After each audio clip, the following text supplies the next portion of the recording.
I'm Nedra Knert, President of Futura RGV, and I want to welcome our candidates, our moderator, Steve Taylor, and our League of Women Voters representative, Sophia Kennedy, and all of you people out there who are watching us on FaceTime and who later may be watching us on our website or FaceTime, because this is available up until Election Day, March 1st.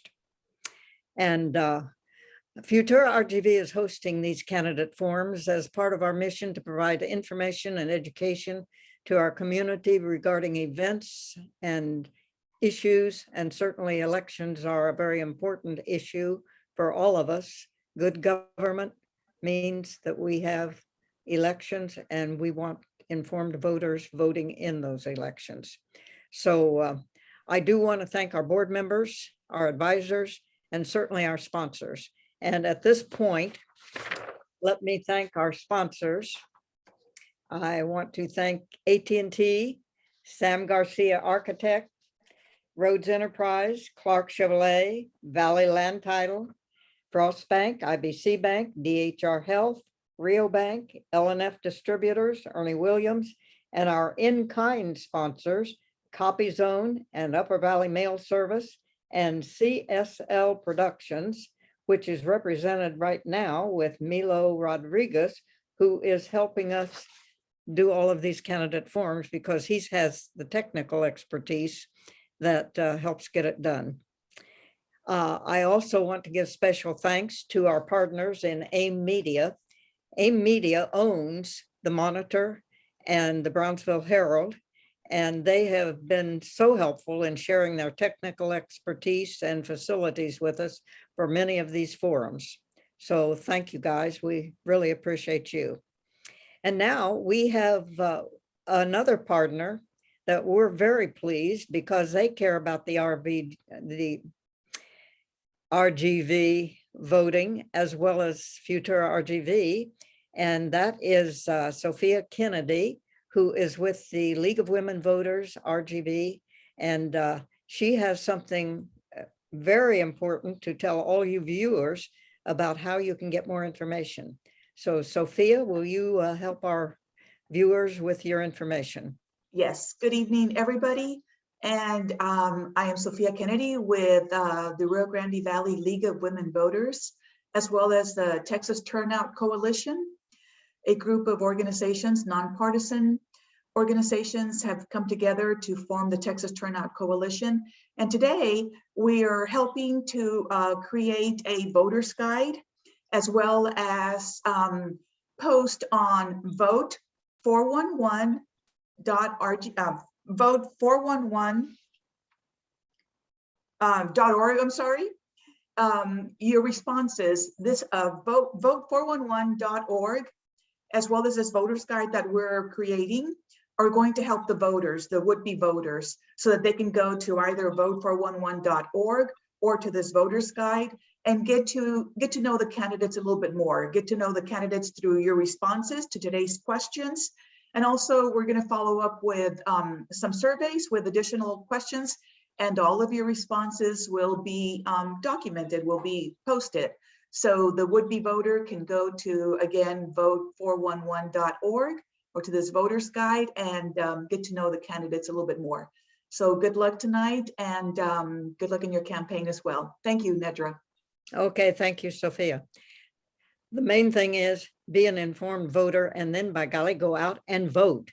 Being informed isn't enough unless you vote. We've got to have your voting. So I think it's time to introduce our moderator, and Steve Taylor of Rio Grande Guardian. We are so glad to have you here with us.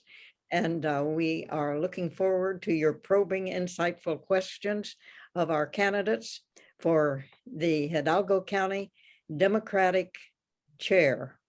So Steve, you're on. Thank you, Nedra. Thank you to all the viewers that are tuning in to watch this important discussion this evening. Our candidate forum, as Nedra said, the Hidalgo County Democratic Party chair position is open this March primary, and we're delighted to have the two candidates that are running for that position, Samuel Reyes, attorney, and Richard Gonzalez, attorney. welcome to you both. The format's going to be that we're going to give you a minute and a half each to make your opening remarks and address one particular question we have for you both. And then we'll start the regular questions. You'll have 1 minute each, and then there'll be closing remarks at the end, also 1 minute. And we hope this discussion will take about an hour, we think, but let's see.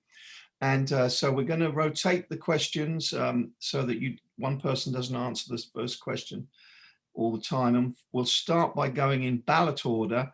That means Richard Gonzalez starts. Richard, you have a minute and a half to tell us a little bit about yourself, but also to answer this question. There seems to be a divide in the Hidalgo County Democratic Party. What steps would you take to heal this divide? Well, first of all, thank you, Steve, and thank you, Nedra and Futuro RGV for hosting this forum, and thank you to all the viewers out there who are watching today. My name is Richard Gonzalez, and I'm an attorney. I'm a former municipal judge, and I am running to be your next Hidalgo County Democratic Chairman. Now, the question about healing the divide within the party, that's a great question. And I think the solution lies in one word, and that one word is inclusivity. I want to make it clear from the very beginning that under my leadership, I am promoting as a part of my campaign, inclusivity and unity. And I want everybody to know that under my leadership, everybody who has a desire to serve, a passion to serve, will always have a voice and a seat at this table with the Democratic Party here at the local level. Now, I have worked with organizations out there. I've spoken to them, I've talked to them, and I've said, guys, what can I do? Let's unify this party. Let's sit down and let's talk. And I made sure that with me, they will have a seat at the table. Their voices will be heard, their concerns will be heard, and we can craft a message that we can all get behind as a party. I've reached out to law enforcement officials as well. And I've said, guys, your messaging is very important as well. Let's all sit down. Let's all come up with a message. Let's figure something out that we can all get behind to include everybody within the community. Sit down, craft a message, and let's all get behind it. I think open lines of communication, inclusivity, and value in everybody's particular traits in this party are what's going to help heal that divide within the local chapters. Thank you, Richard, for that response. And the same question to you, Samuel. 1 minute and a half to give us your opening remarks, a little bit about yourself, and to answer this question. There seems to be a divide in the Hidalgo County Democratic Party. What steps would you take to heal the divide? Thank you so much, Steve. And I'd like to thank also Futuro RGV. I'd like to thank the board members, my opponent, and the viewers. My name is Samuel Reyes. I'm your candidate for Hidalgo County Democratic Party Chairman. I'm an attorney as well. I've been practicing for 14 years. Additionally, I am a member, a sustaining member and a precinct chair with the local Hidalgo County Democratic Party, where I have been active for the last several years. In that time, I have moved up in the party to become, to join the board of that party and to become a vice chair of the party as well. With that experience, I participated in executing events, coordinating, fundraising with other organizations to build our party up and to reach out to voter, which is the most important thing. And that goes on to the question of the divide within the Democratic Party. This divide that we mentioned within the Democratic Party, I think is really more of a lack of participation and motivation amongst Hidalgo County Democrats in general. The party needs more participation. The party and the leadership need to be more about outreach and increasing participation. We must not only attend party events and meetings, but we must also reach out to like-minded organizations. We must participate and build coalitions with them. Our local chapter of Tejano Democrats has done a great job of getting people motivated, participating, having events, and we need to coordinate with them and our other local organizations. And that's how we're going to strengthen the party. Thank you. Thank you for your opening remarks, Samuel. Okay, so now we're going into the questions where you only have a minute to answer.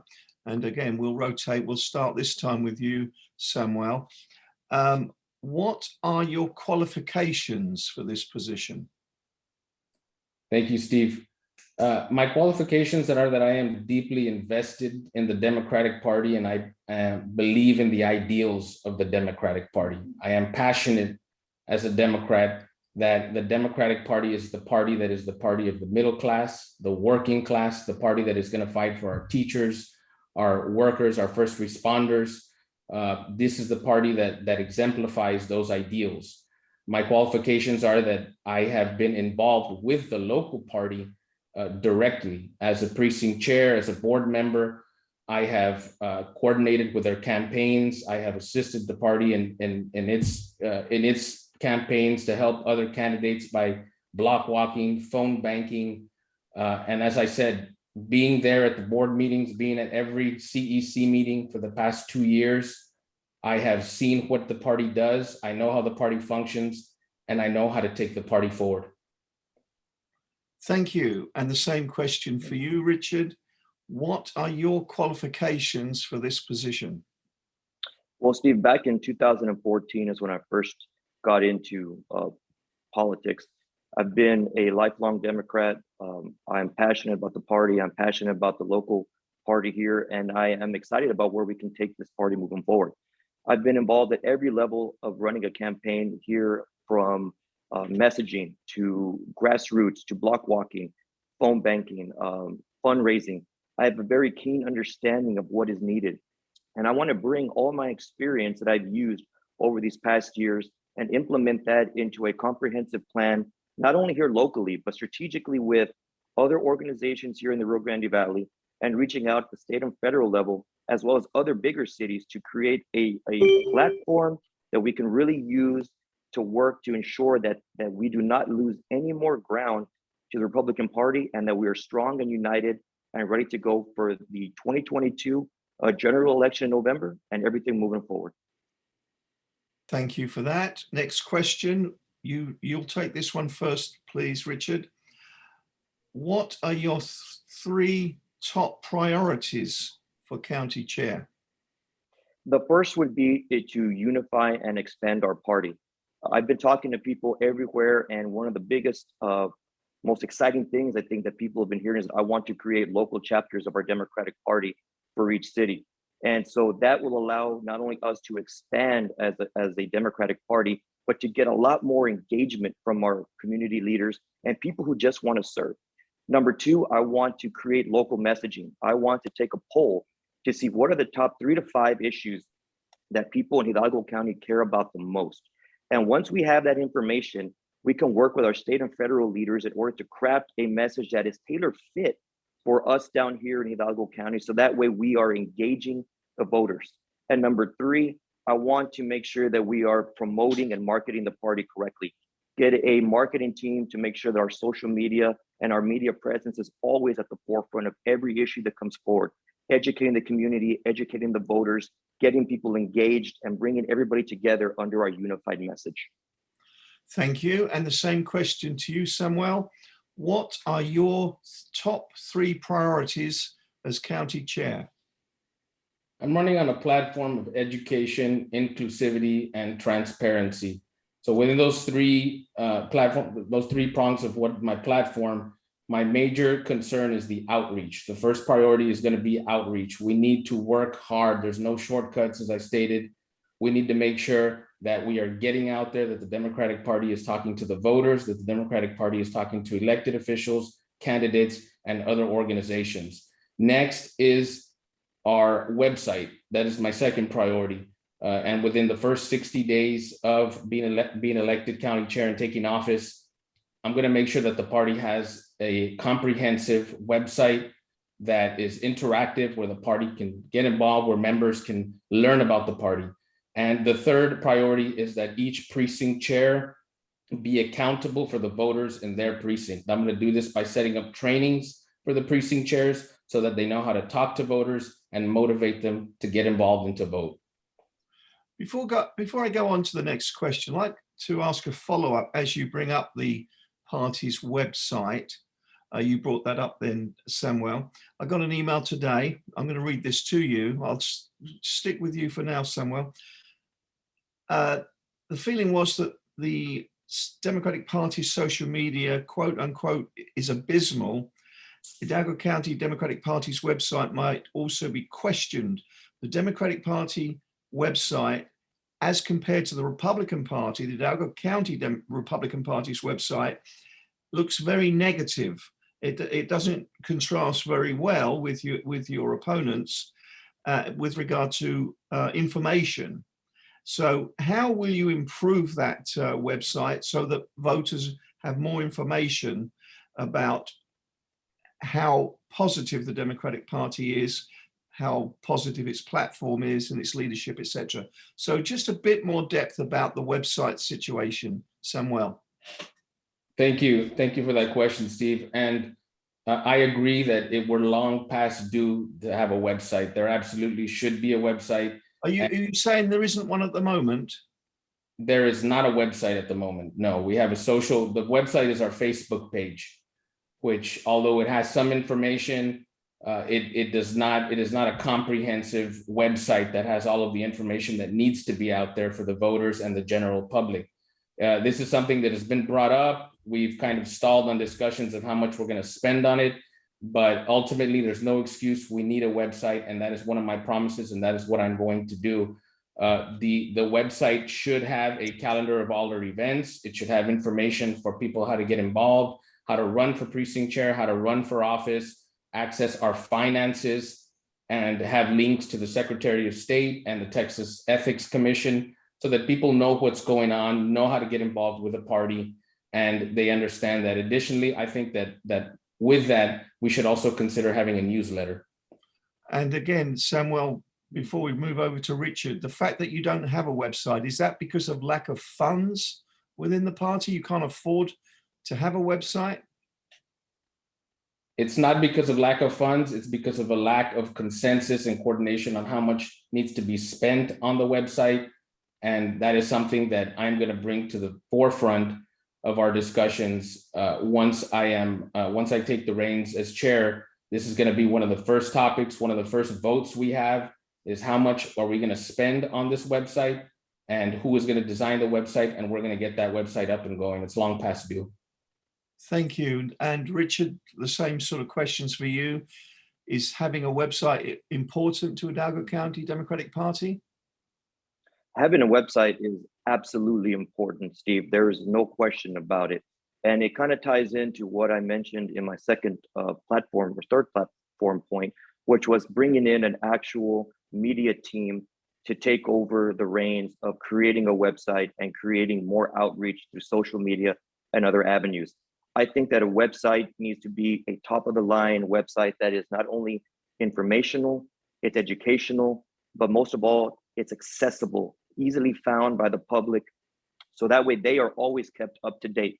But I think a website alone is not going to be enough. It needs to be in conjunction with a strong social media presence through Facebook, Instagram, Twitter. There are many avenues right now that we can utilize in conjunction with a strong Facebook presence and with a strong website presence.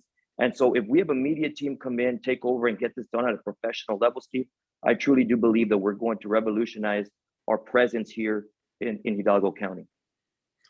Thank you. Next question. And the next question's basically about your opposition, the Republican Party. Richard, if you'll take this question first. The Republicans came very close to winning a congressional seat in South Texas, and President Trump came close-ish to winning in Hidalgo County in 2020. What would you do to make the Democratic Party stronger in Hidalgo County and to prevent Republicans making inroads in the county? Well, Steve, there is absolutely no doubt that the Republican Party has made an inroad. If you look at the data, I mean, the numbers don't lie. And right now, I think it's our time to fight back as a local Hidalgo County Democratic Party. And that goes back to what I want to do to expand on this party and to unite this party. I want to be able to have every city having a local chapter of the Democratic Party. I want to get with our law enforcement officials and create a law enforcement chapter of our Democratic Party. Get with teachers and students for teachers Democratic Party and for young adults Democratic Party, because when you're doing that, you're strengthening us at our core. And if everybody can get involved and get excited and we can unite as one under one singular message, Steve, I truly believe that we can put together a strong front and we can have a coordinated effort to really, really fight back and make sure that Hidalgo County never goes blue. And frankly, that we never even come close to getting red ever again. Thank you. The same question for you, Samuel. Republicans came very close to winning a congressional seat in South Texas. President Trump came close, closer than most people would have imagined, to winning Hidalgo County in 2020. What would you do to make the Democratic Party stronger in Hidalgo County? The Democratic Party needs to work harder. And my promise is that the Democratic Party is going to work harder than it ever has before. We are the party that wants to build up our society. We're building back better. The ones that want to help our teachers, as I was saying before, our working class and our middle class. So we have to outwork the Republicans. That's what I'm going to bring in, a fresh new energy and rejuvenation to the Democratic Party. While the Republican Party focuses on fear-based motivation, and that's how they were successful in getting more people motivated to their side. They come on these divisive issues based on fear. And most of the way they get more people to their side is on fear. Their messaging is effective because of that. We need to work harder. Our message is of hope. Our message is of building our working class, our middle class, of getting more resources for education, healthcare, raising wages. Our message is better, our message is true, and that's why our message will succeed and the county will remain blue. And a follow-up question on that, you say that the opposition, Samuel, that the opposition's message is to stoke fear into the community. I was actually meeting up with one of your counterparts in the Republican Party, candidates running for the party chair on the Republican side today. And she was telling me how that they do have energy on their side. She does believe there's momentum on the Republican side. And she puts it down to those Trump trains that started. And they just got bigger and bigger during the 2020 presidential election. And she exuded a lot of confidence, a lot of enthusiasm. And it didn't seem that Trump train there was anything fearful about the messages they were putting out there. It was very, very, very enthusiastic that this sort of one party part of Texas that we're in, the South Texas, where Democrats have dominated for decades, was about to change. So, I mean, do you feel that you could draw those sorts of crowds with your equivalent of a Trump train? That's exactly what we need to do. During the Biden campaign, I was also working with the party. I was present with the party, helping that campaign, and we had our own caravans. We had our own rallies. You can look back at the record of those. We have some of those videos on the Facebook page, and we were building up that enthusiasm. And we need continuity from what we were doing to build on the issues that we're strong on, which is solidarity amongst the working and middle class, which is the backbone of our economy. That's what is going to motivate our party to get to the same levels. And there's no doubt that Trump came in. It's an anomaly. There hasn't been a candidate like him, I think, ever. He came out just very competently spewing lies, very competently, just with this sort of bravado of this fake news and everything is just fake, and this kind of arrogance, which I think had a real Trump effect. And a lot of people went along with that, I think is more of an example of the failure of our education system. But we do need to work hard to match that enthusiasm, and that's what we intend to do. And the same follow-up question to you, Richard. The Trump train, the enthusiasm that seems to be out there for the Republicans. I know both national and state media are paying a lot of attention to this issue. A lot of people are watching to see what might happen in the Rio Grande Valley this election cycle. Your thoughts on how you counter what seems to be, at least with the media coverage, a lot of momentum for the GOP? I think, Steve, it really comes down to messaging. I think right now the message that comes in from a federal level does not resonate correctly with the citizens here of Hidalgo County. That is why I think it's important that we find out what it is that we care about and we really craft a message that the people can get behind. I think this party needs to have just a complete shot of energy, an injection. And that is what I want to bring. I want to bring a new perspective, a fresh start, some new energy, new people, new ideas to this party. And I want to be able to coordinate with local organizations, with others around the county. And not only that, but the Rio Grande Valley as a whole. We're at a crossroads, guys. We have to remember that. We have to have smart leadership making smart decisions. And I think if we can get behind a unified message and we can reach out to all the organizations and include everybody's ideas, we can really get people excited. We can move this forward, and we can definitely combat these Trump trains, and we can put our own energy and our own forces to work. And we're going to definitely see those results come November. I can promise you that. Thank you. Because I've been asking some follow-up questions, I've probably gone out of sequence. So let's start this next question to you, Samuel, on the same theme again. Many people, or some people perhaps, blame the Democratic Party at the state level for taking the Democratic Party here in Hidalgo County and the Rio Grande Valley for granted. How would you work with the state party to bring more resources to Hidalgo County? Thank you, Steve. Yeah, and this is part of outreach, and we certainly do need to reach out to the state party. We need to have better communication with the leadership of the state party to emphasize with them that we are the 7th largest county in the state.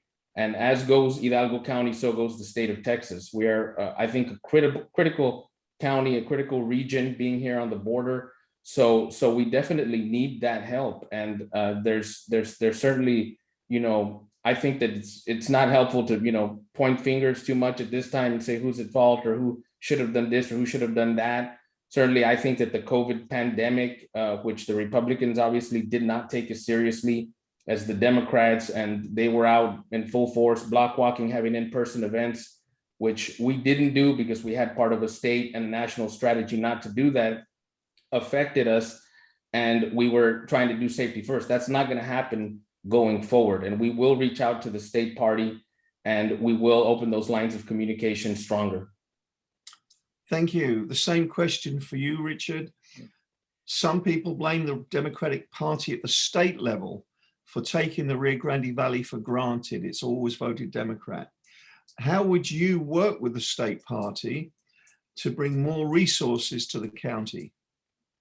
I think it's really important that the Democratic chairman have a really good working relationship and an open line of communication with our state reps, our state senators, our Democratic state leaders, and really craft the message that is going to work to get people behind it down here.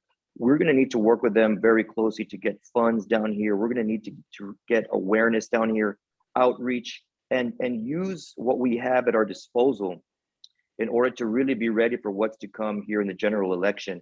I think the very important thing is that the party needs a proactive leader. The party needs a leader who is not afraid to get into the mix, get their hands dirty, and really take the bull by the horns and show up and say, hey guys, I'm here to get things done. I'm going to do what I need to do to get that to happen. And I have no problem reaching out to the people in Austin and asking for their help and asking for their opinions, because that is the only way that we're going to strengthen our party down here in Hidalgo County. Follow-up question, Richard, to you. What do you feel is the current state of communications between Hidalgo County Democratic Party and the state party? How are the lines of communication? Are you working together? I don't think the lines of communication are where they should be. I can tell you this, under my leadership, I will have a constant line of communication open with our state leaders, always reaching out to our state representatives, always reaching out to our state senators and to our Democratic Party leaders, making sure that if we're needed to be in Austin or they're needed to come down here, that we're accommodating to that as well. I think that that is the only way at a state level that we can get on the same page. We can't be successful, Steve, if the state's saying one thing and our local party is saying something else. That's why I think it is the job and the duty and responsibility of the party chair to take the initiative to reach out and tell them what it is that we have going on, get them on the same page, work together, so that way we can have a united front moving forward. And the same follow-up to you, Samuel. What's the current state of relations between Hidalgo County Democratic Party and the state party? It needs to improve. We haven't had the communication that we need to with the state party. Like I said, they need to see how important our county is and how important it is for us to coordinate them, because our county is on the border. Our county is one of the 7th most populous county.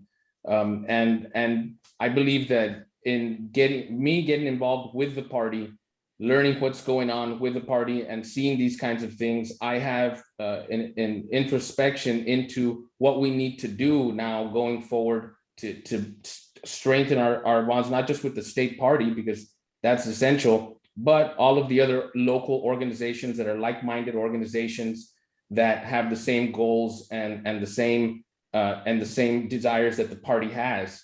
So I think in me getting involved with the party and getting your hands dirty, that's what demonstrates that you're willing to do what it takes to increase the communication with the party and the state party.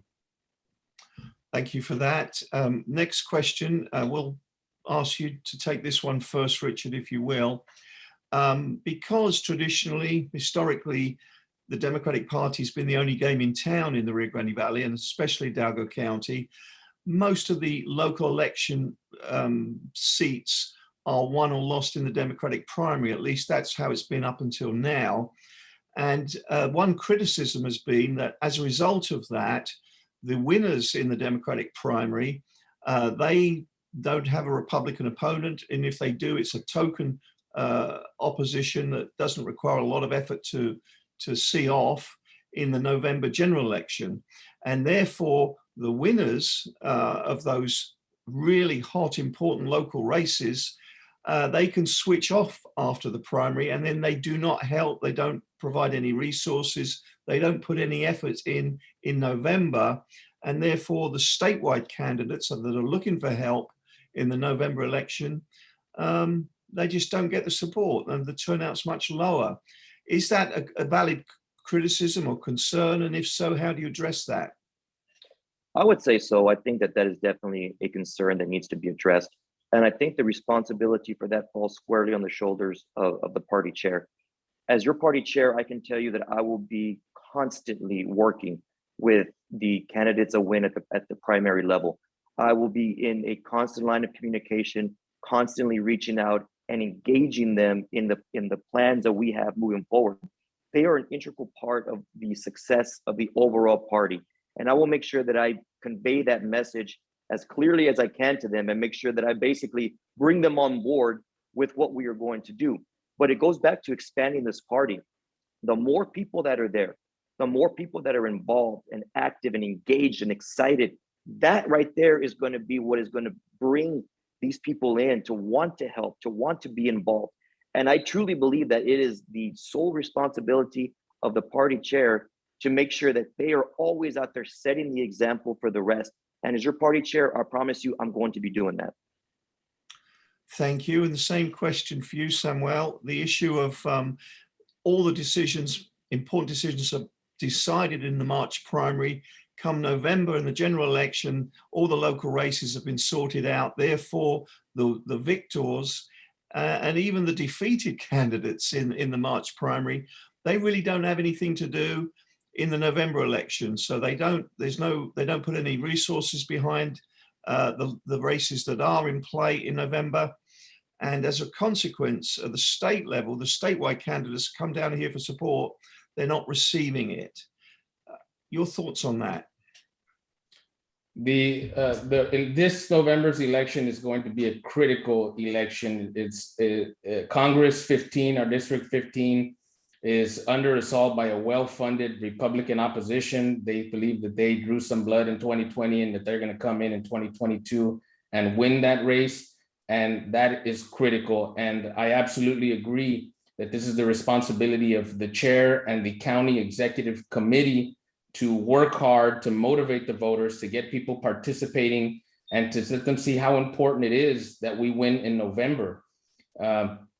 This is something that I've taken to heart. So I've been working with the county executive committee for the past several years because I said, I want to get involved regardless of how. And a lot of it has just been a learning experience, but it's given me, I think, the tools now that is needed to organize and coordinate this party and its precinct chairs that I've been building relationships with as a fellow precinct chair for the last several years to set in, do the work that needs to be done to motivate our community to get involved, not just for the primary, but for November.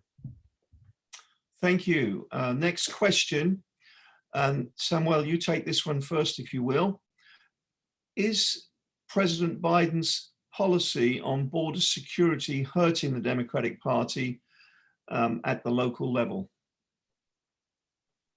I think that's a good question. It's a difficult question because as Biden recently just reinstated the stay in Mexico policy towards asylum seekers, very divisive kind of policy. We have people kind of split on that. I tend to disagree with it, although I understand the argument that he was following what the Supreme Court said and what the law is. But I think that that's something that we need to work on communicating with the Democratic Party to understand that a humane immigration policy is essential for the health of our region, our state, and our nation. And we need to fight back against the Republican fear-mongering. Immigration is one of the particular issues that I think the Republicans focus on, fear of what is the potential, gang members and bad hombres that are coming from, Mexico, and what are they going to do to us, which is just fear. In reality, we know with the studies that have been done that most immigrants are hardworking, law-abiding individuals that want to contribute to the society. Thank you. And the same question for you, Richard. Is President Biden's policy for border security going to hurt the Democratic Party at the next election? Well, I think at a local level, we have to look at it from what we know down here. And so as a border town, as a border county, our perspective is front and center. And I think our perspective definitely differs than the people up in Washington. And so I think it's going to be very important for the Democratic Party chairman to have a very close working relationship with the congressman or congresswoman of this area and these areas, again, to be pushing a message that is going to be tailor-made for us down here. They don't understand at a federal level the issues that we care about down here. And if they did, I think they'd see that it differs quite a bit from what they're pushing out. So I think with me as your party chair, I want to have a very open relationship with our congressmen and congresswomen who are representing this area.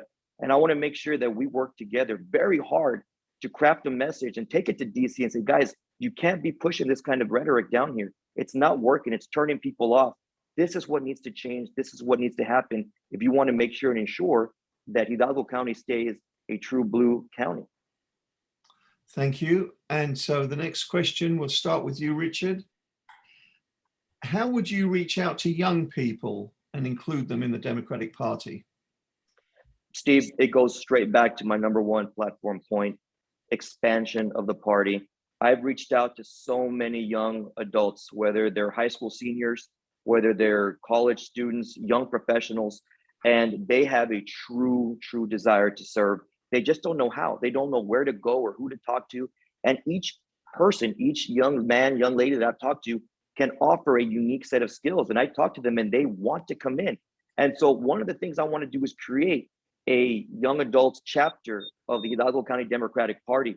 Bring them in, utilize their skills, get them involved.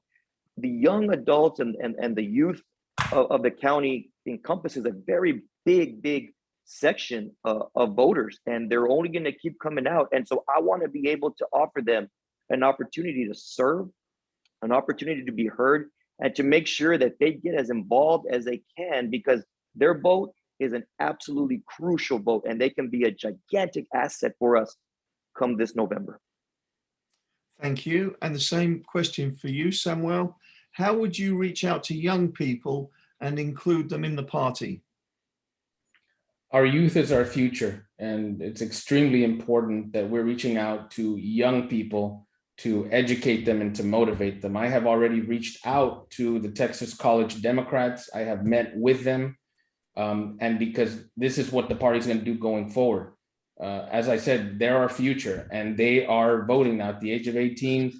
they're voting and they're going to vote with policies that help the Democratic Party. If they vote, most of them align with our ideals. They're hopeful about the future. They're not cynical, motivated by fear. They're motivated by hope. They're motivated by what we can do, what we can build. So younger voters, they align with the Democratic Party more so than any other demographic. If we can only get out to them, motivate them, educate them, and show them how important it is and how much we really need them, I think it's crucial.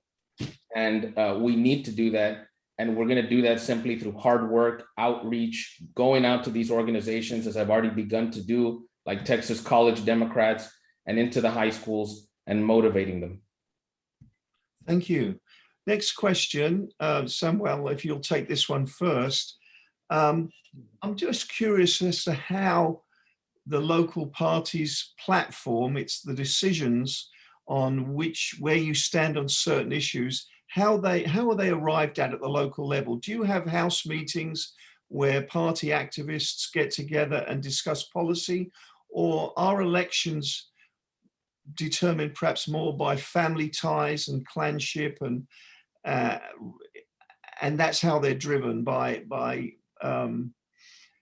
family allegiances? I mean, tell me, I'm obviously an outsider, you're deeply committed to the party. Do you have lots of meetings to discuss policy positions?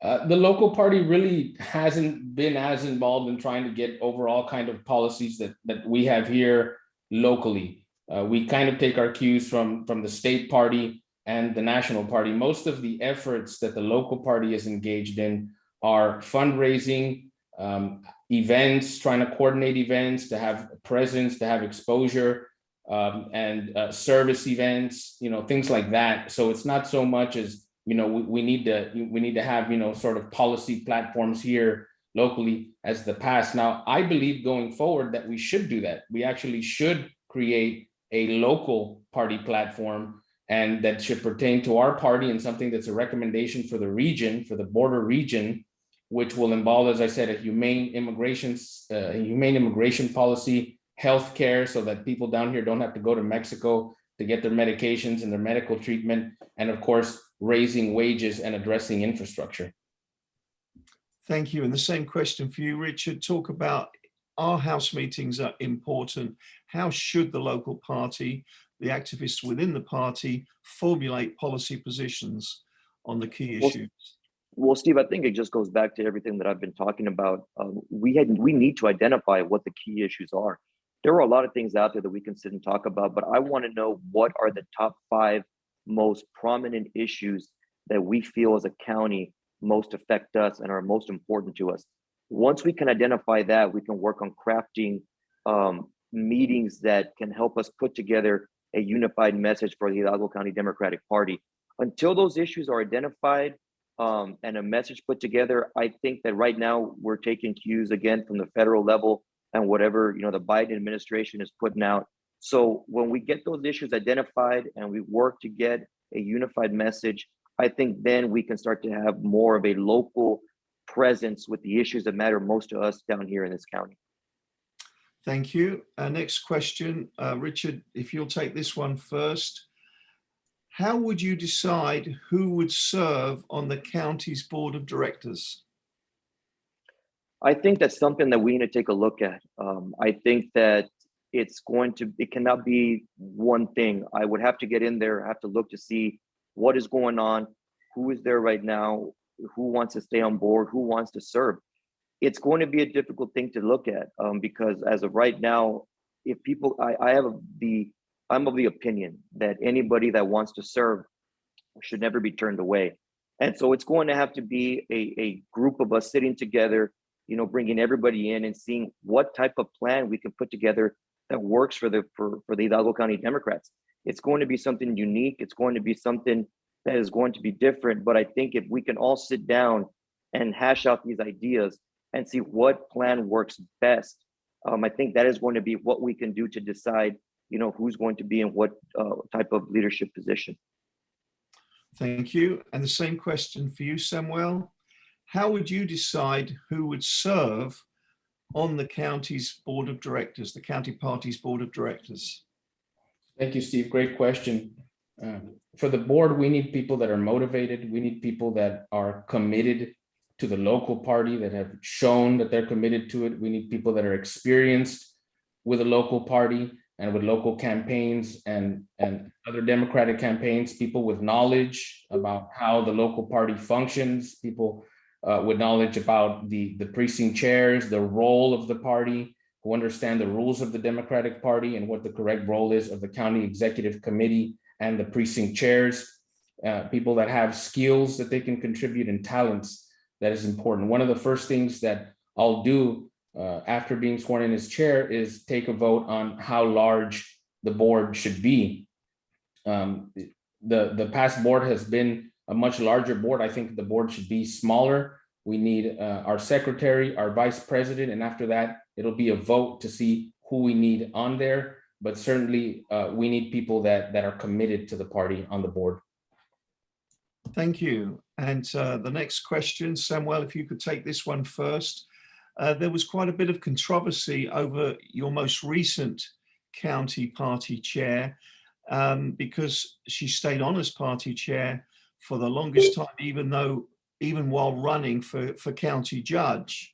And then when finally she did stand down as party chair, one of her close confidants took her place as an interim.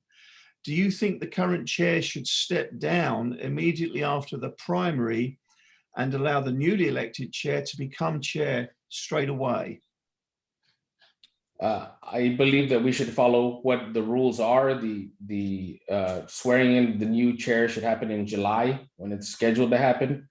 That is what the rules are, and we are going to follow the rules. We, as far as what the county chair did and everything, yeah, we need, once you're going to run for something else, you should step down. And I understand that there was some controversy, although our previous chair did step down, after she did announce formally that she was running for judge, as she should have. The precinct chairs did vote. We discussed it. Her confidant does have knowledge. He is a SDEC committee man. He has been with the party quite a while and has a very vast knowledge of it. So the precinct chairs voted on it, and they did vote for him to take the reins in this interim period. And of course, he will step down in July, and the new chair will take over. Thank you. And the same question for you, Richard. The most recent county chair stayed on even after announcing that she was going to be running for county judge. There was controversy over that. Some party members wanted to step down a lot sooner. In the end, when she did step down, one of her close confidants took her place as the interim and will remain there until July. Do you feel that the current regime should step down immediately after the primary and one of you two has been elected chair, or do they just keep going through till July? Well, look, Steve, as a lawyer, we're trained to follow procedure. We're trained to follow the law. And so I intend to keep that same mentality going forward. If the procedure states that, he's not to step down until July, until the new chair is sworn in, I respect that, and I'm not going to challenge that. But what I would do as next chair is I would immediately want to get with the party as soon as possible in order to already start getting ready for the November election. This is an absolutely crucial election. There is no time to waste. And I want to be able to get in there as soon as I can, start working, start bringing in my network of people, my ideas, and start working on my platform immediately with the current chairman until he does step down and until I would be sworn in. So, like I said, I'm a stickler for procedure. I'll follow the law, whatever the procedure is. I respect it, but I can tell you as your next chairman, I'm going to be getting involved immediately. Thank you for that. Next question, Richard, if you would take this one first. What steps would you take to ensure that there are active college Democratic chapters at the local higher education campuses? Steve, I've pretty much exactly what I've said, creating a local chapter. I want to be able to go in and outreach at all the local universities, and even go into the high schools. You know, seniors are 18 years old, they can vote. So I would want to go in and empower them, give them an avenue to come in and get involved, talk to them to see what it is that is important to them. And listen, I've talked to a lot of different students, and I've talked to a lot of young adults, and they are extremely passionate. I mean, they want to be involved. And I think this stems back from when President Obama ran. I think he motivated a whole new group of individuals, and that enthusiasm stayed around. And so I will be going into them personally myself to go in and to basically recruit young adults and say, guys, I want your help. I need your help. We need your help. What can we do to help you get excited and motivated? And by doing that is to give them a local chapter to allow them to run their ideas, their platforms, and we can work together in order to get them motivated and excited. Thank you. And the same question for you, Samuel. What steps would you take to ensure that there are active college democratic chapters at our local higher education campuses? We need to continue building the relationship that I have already started building with the Texas College Democrats at UTRGV.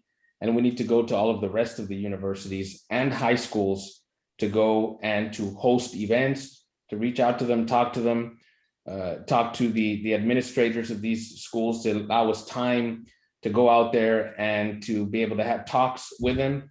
I think that we should be coordinating with other local organizations, like-minded organizations, as I said, and candidates, elected officials to host events for the young people.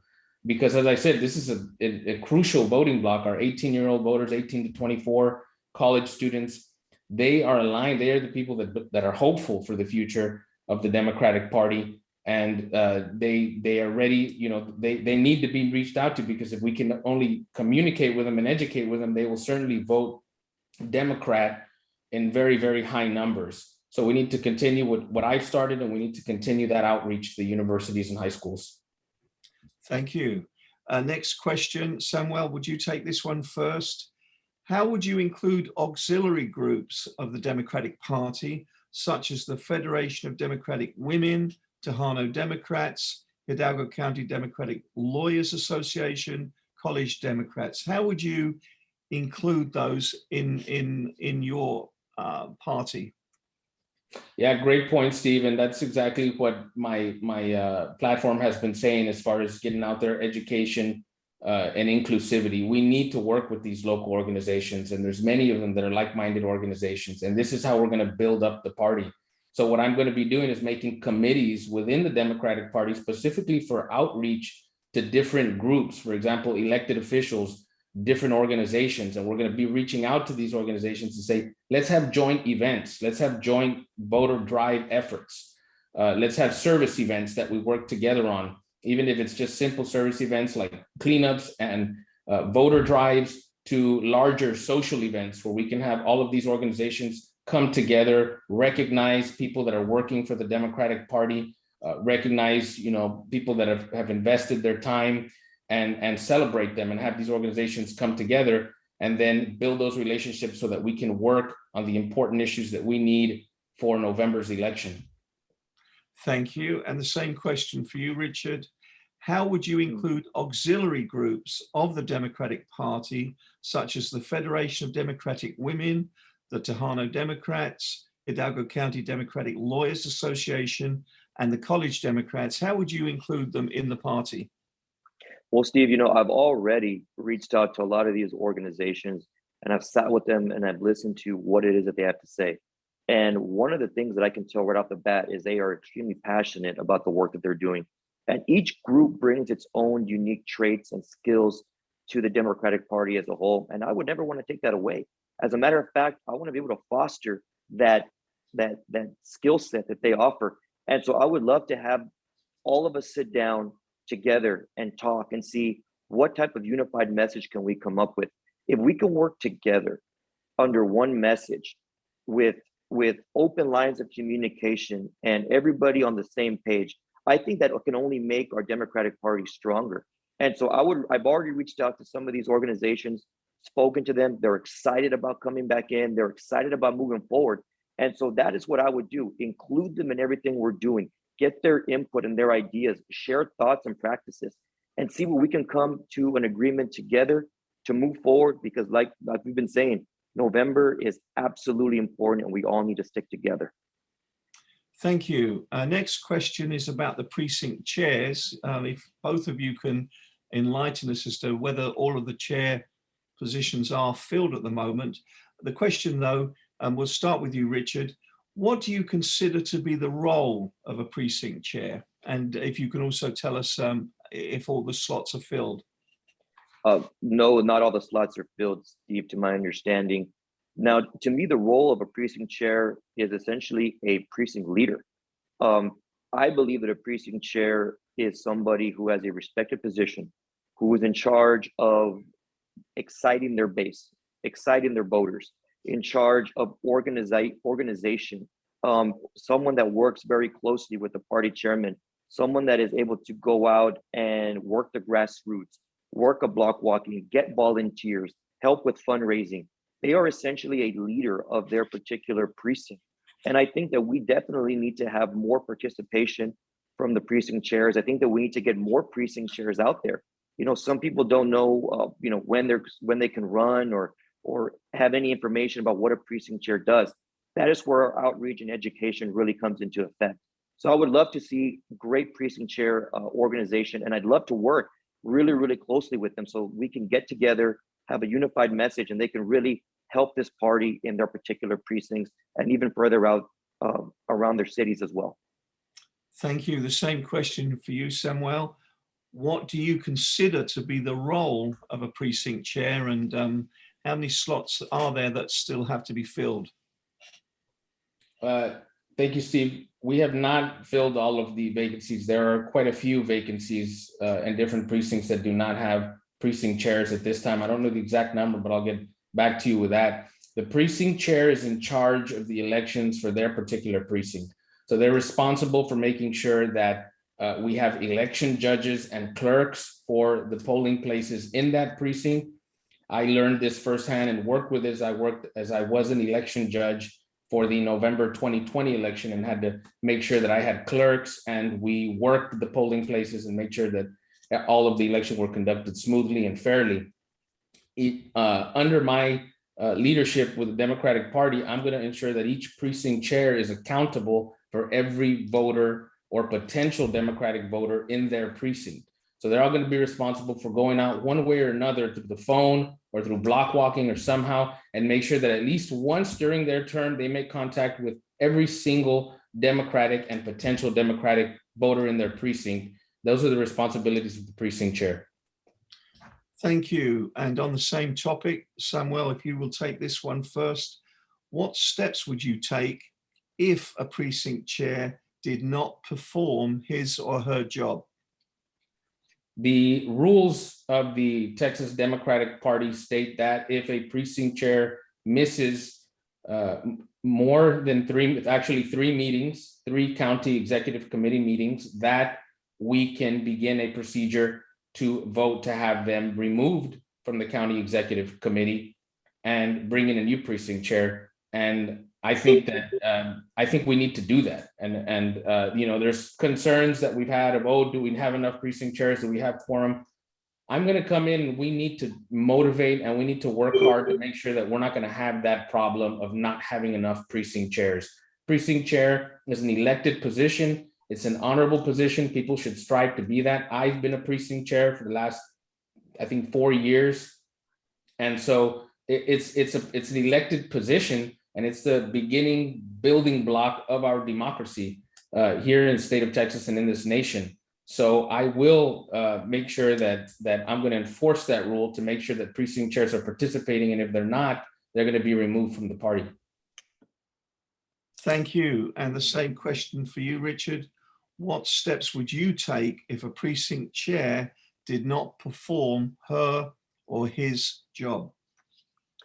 Well, Steve, I think that the very important thing to remember here is we need to have a very good line of communication between the party chair and its precinct chairs. If someone doesn't perform up to the level where they're supposed to be, the first thing I want to do is have a one-on-one sit down with them and just ask them, hey, what happened? What went wrong? and get a feel for it. Was it something that was out of their control? Was it something that they just didn't do? And, get a feel for if they are passionate about the position that they've been given this huge responsibility for. If there are mechanisms to remove them, then I think we should look into something like that. But also, I think it's just talking to them and seeing if they really want to be there. I'm looking for precinct chairs that are passionate. I'm looking for precinct chairs that aren't afraid to work. And I'm looking for precinct chairs that are here willing to help. And so we can find those types of people that are out there. And I know they're out there. Communication is key. And I want to make sure that we educate the public too, the community at large. What are the roles of the precinct chair? And go out there and look for these people, look for them and encourage them to run for these elected positions, because I think that they can be a huge asset moving forward. Thank you for that. Our 1 hour time slot's almost up, but I want to get one more question in before we allow you both to have 1 minute of closing remarks. So the final question, Richard, if you can take this one.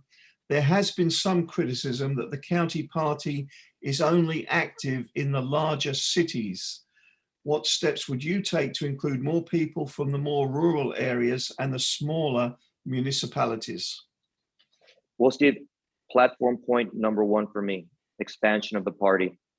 I've been everywhere in this county talking to people in every city, doesn't matter if it's small, big, or medium size. And when I tell them that I want to create these municipal chapters, they are getting really excited. And I think that's going to be the way that we include these smaller cities, is by going out there and actually talking to them, giving them a reason to get involved. And by me creating these local municipal chapters, this gives them a platform to which they can be active, they can be a part of something bigger. And I think it's about the party chair motivating these individuals in these smaller cities and getting them to see the bigger picture. And so expanding the party to these local chapters is going to be key in strengthening the party and getting much more participation from our Hidalgo County citizens. Thank you. And the same question for you, Samuel. There has been some criticism that the county party is only active in the larger cities. What steps would you take to include more people from the rural areas and smaller municipalities?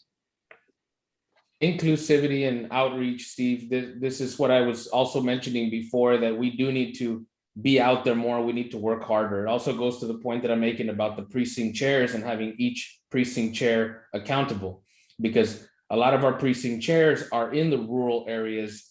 And if we are making them accountable and we are training them and educating them how to get out there and make sure that they talk to every voter in their precinct, then we're going to be able to get those, we're going to be able to reach out, and we're going to be active in the rural areas.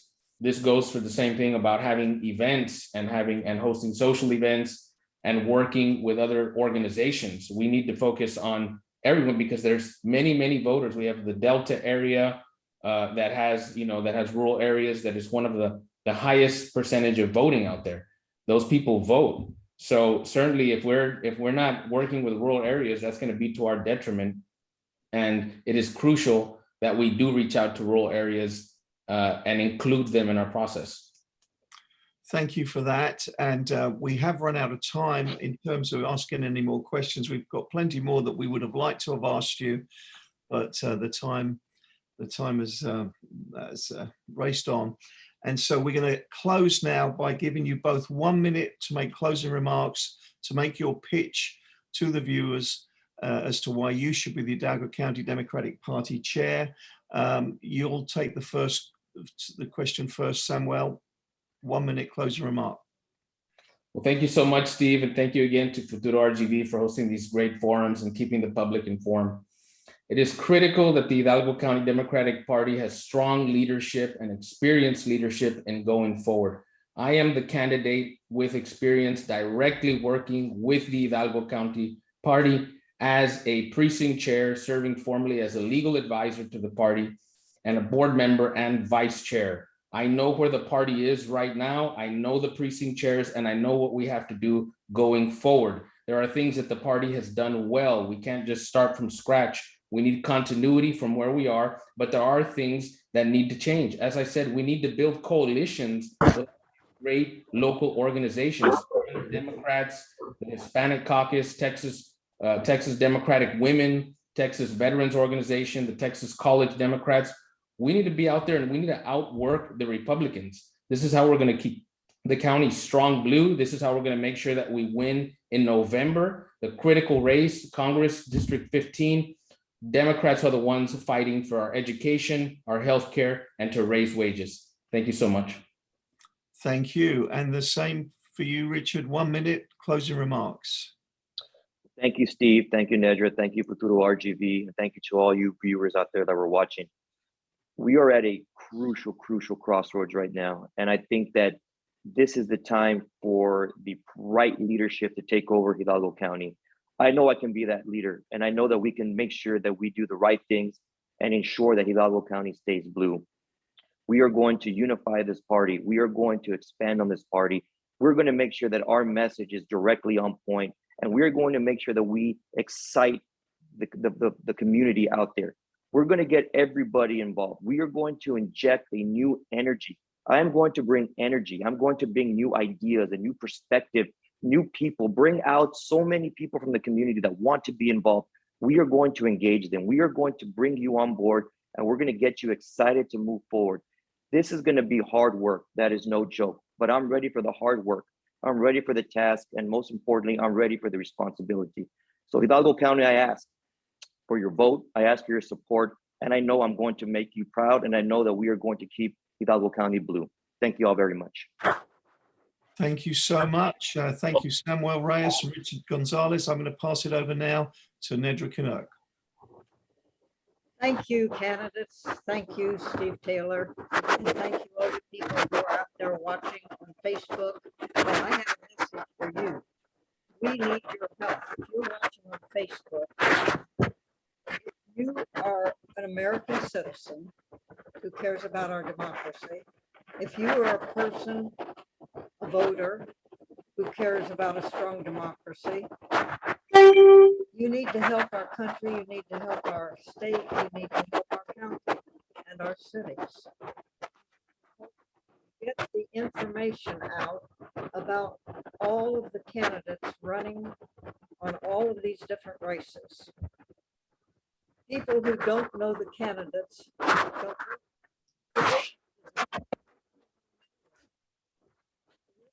to these forums, go to the League of Women Voters, vote 411, and find out more information. These resources are available to you anytime, any place, if you have an internet connection. And you can learn, you can educate yourself. And that's the only way we're going to keep our democracy alive and strong. But it's up to you to help get the word out.